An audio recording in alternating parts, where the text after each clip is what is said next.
What's going on, guys? Today we're doing book review for the month of February. We read Dark Matter by Blake Crouch.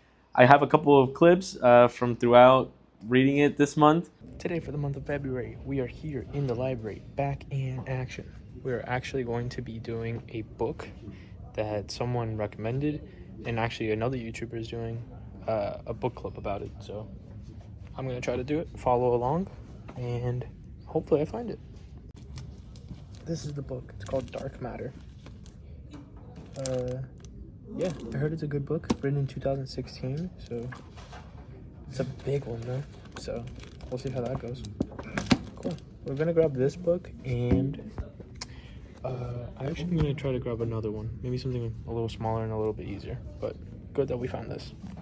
I take back what I said. This is enough of a book. This is what we read in February. Alright, I'm really excited. The YouTube channel that I watched that actually got me into reading again, that channel is called Speed, and they're reading this book for the month of February, so that's what I'm reading for the month of February. This looks like a big step up from my last book. My last book was about 190 pages. This looks about to be a 300-page book. But, I mean, like, up for this challenge, I want to be more proactive and start reading earlier.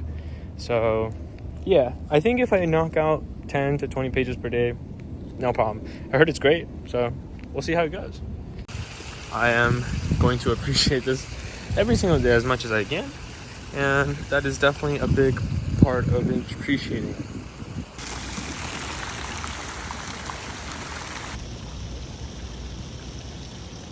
Good morning. All right, we are on chapter 3 of this book, and we are coming outside to read in the beautiful sunrise. I love this book so much. I took it to another country. Guys, it's 5 o'clock in the morning. I'm 99% sure I blacked out. But not blacked out because I was also really tired, so it could be one or the other.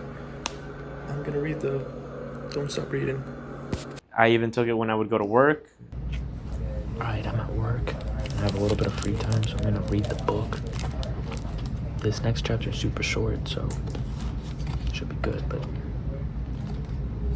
book club. Read during my lunch times. Alright, today is Friday, February 21st. I just finished the book of the month for February. This thing was huge.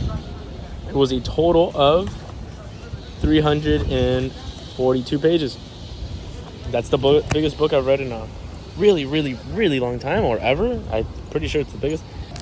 Final items. I will suggest find a beautiful place to read. Bring it with you wherever you are. Even if you have like an extra 30 minutes, you can get through a chapter or two, and it makes reading so much easier and so much more fun. Like, I bring it to work now, and it's I remember getting this book at the beginning of the month and being like, there's no way I could ever read that.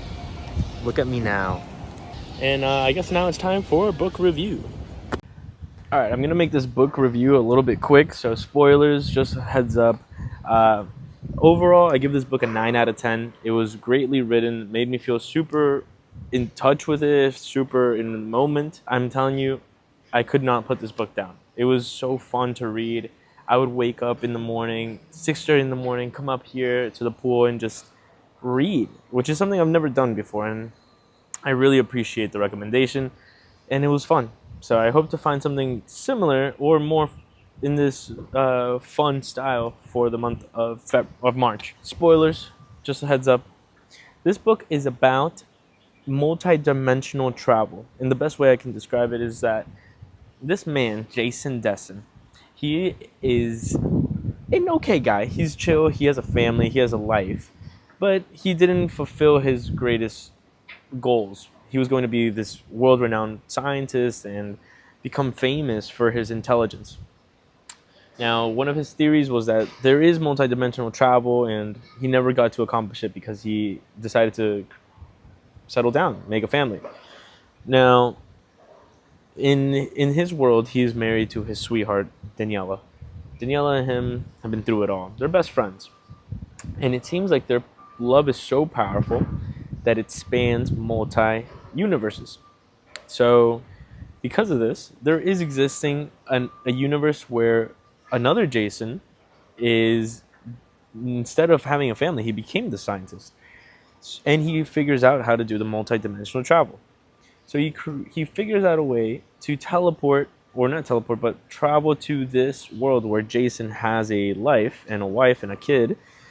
And he decides, I've done everything. I became the famous scientist. That life sucks. Oh, not sucks, but there's nothing more to him. And he wishes that he had just been with Daniela. And now, because of that, he looks for a place where the Jason isn't fulfilled. So he looks to switch roles, basically giving him the ideal life, and then Jason too can have the life with the wife and the kid. This doesn't pan out. I don't think he considered the fact that Jason wants his wife and his kid. So the book is mainly about Jason one's, the original Jason, going through and trying to figure out a way to get back to his wife and kid. What he doesn't measure is the fact that during his multi-dimensional travel, it creates multiple entities of other Jasons who are trying to get back to their wives. So I guess it was something that he didn't. Then again, remember, this isn't the smartest Jason. This is not prime Jason. This is just Jason with a wife and kid.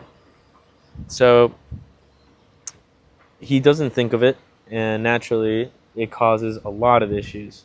And the book, for some way somehow, even though I've never seen 100 copies of a person, it was narrated, it was written so well that I could close my eyes and I could actually imagine what it was like to see a multitude of you and slight differences which would change completely the person's character.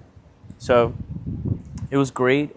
The book does end with the family trying to find a new universe where they can find peace, because they realize no matter what, they're always going to be chased by Jason trying to get Daniela. So I guess it's the moral of the story. While it was a lot of science fiction and more entertainment than anything, there is a moral to the story, and that's what I figured out. The moral of the story is, in my eyes, the grass, while it may be greener, is not your grass. On the other side is what I'm referring to. That the grass ain't always greener on the other side. The grass may be greener. It may be way better than what you have, but it's not yours. That's my point of view. Sometimes you just have to accept and live with the decisions you make in life, because that's ultimately what makes you you. And you wouldn't be in the place that you are without those decisions and choices that brought you to that very moment. For that reason, I'm a big believer that everything that happens will happen because it was meant to happen that way. And that gives me a sense of freedom, in the sense that I always feel like whatever I decide was the right way to go, because there was no other way. The way that this ties into the story is that, yes, original Jason didn't get to become the famous scientist, but he got something that most people don't get to experience, that is having a family. And Jason too, while he became the smartest, richest man in the world, never found his true love because he dedicated so much time to work. So I think the life lesson here is appreciate what you have and make the best of it. And don't compare yourself. Comparison is the thief of joy. So just not live in the moment necessarily, but be grateful and have gratitude for what you are. So thanks very much for joining Book Review. Dark Matter was a 9 out of 10 in my eyes. Please recommend something for me to read for the month of March. I'm open to anything. Might even read the Bible. So please recommend anything in the comments, would be very thankful. So thanks. Hope you had a great month of February. See you in March.